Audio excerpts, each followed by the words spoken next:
আসসালামু আলাইকুম guys. So আজকের ব্লগে দেখাবো এমএসসি ওয়ার্ল্ড অফ আমেরিকার মাসাজ ট্রিটমেন্ট যেটা করছি, and then free facial treatment ছিল, অ্যান্ড আর্কেডে ফ্যামিলি টাইম অনেক মজা হয়েছে। সো এটা আমি আজকে দেখাবো। সো মাসাজের জন্য আপনারা আগে প্রি বুক করে রাখতে পারেন।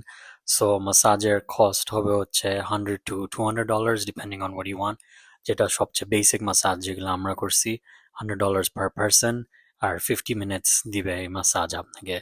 সো অনেক জার্নি করার পরে ভালোই রিল্যাক্সিং লাগছে। এটা জাস্ট একটু স্যাম্পল এখানে দেখাইতেছে, পরে আবার রুমে নিয়ে অনেকক্ষণ মাসাজ করে, ওদের সেপারেট রুম আছে। আর এটা হচ্ছে যেটা ফ্রি স্যাম্পল দিছে ফেশিয়ালের জন্য। এই ক্রিমগুলা আই ডোন্ট নো জেনিভার থেকে আসছে, অনেক এক্সপেন্সিভ, লাইক মিনিমাম $300 এক একটা জিনিসের। এই ভিডিওর পরে দেখবেন প্রাইস আমি সব দিয়ে রেখে দিছি। বাট রিফ্রেশিং ছিল, বাট আমার জন্য কখনো কাজ করা না, বিকজ আমার ডার্ক সার্কলস আর টু ব্যাড। সো দিতেছিল গোল্ডের অ্যাকচুয়াল, পরে এখানে ও গোল্ডের কি জানি দিছে। সো আই মিন মেবি একবারে কাজ করবে না, বাট ফিউচারে লাইক বেশি করে দিলে কাজ করবে। বাট এইগুলা অনেক এক্সপেন্সিভ ছিল। আম- আমি আম গুড উইথ কস্কো, আর আমার ছোটখাটো সেটা ফিল দিয়ে আমার স্কিন রাখার। মাশাল্লাহ, আলহামদুলিল্লাহ, আমাদের skin is very good. So I'm fine with that. Just আমার ডার্ক সার্কলস অনেক। সো এটা হইতেছে এই ব্র্যান্ডটা। ওদের ডিফারেন্ট ডিফারেন্ট প্রোডাক্টস আছে, স্কিন কেয়ার, ফেসের, তারপর হাতের, ইউ নেম ইট, সব কিছুরই আছে। তারপরে আমরা একটু আসছি আর্কেড খেলতে।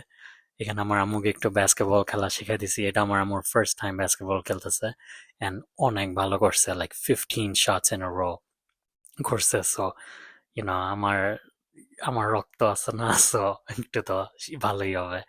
আমি আর্কেডে অ্যাকচুয়ালি প্রিটি গুড, বিকজ আমি মিস করি না। আর ডেভ এন্ড বাস্টার্স যেটা খেলার জায়গা, ওইখানে আমার অনেকগুলো রেকর্ডস আছে আর্কেডের উপরে, বিকজ শটস মিস করতে পারি না আমি। সো প্রিটি গুড এখানে। এখানে আমার ওয়াইফ খেলতেছে, ও ভালো। সো এটা হইতেছে ওদের ওয়েবসাইট। এটার নাম হইতেছে লাইক ইন্ডিভিজুয়াল, কোম্পানিটার নাম। $3,000 একটা ব্যাগ, মাই গড। এখানে দেখতেছেন set 550। So that's not the only price, like এটা শিপিং দিয়ে লাইক 700 এরকম হয়ে যায়। আরো অ্যাড অনস আছে এখানে, কারণ জেনিভার থেকে একদম আসে ইউএসএ। সো হোপফুলি ব্লগটা মজা লাগলো আপনাদের। আরো পরে দেখাবো যে স্পা কি করলাম আমরা।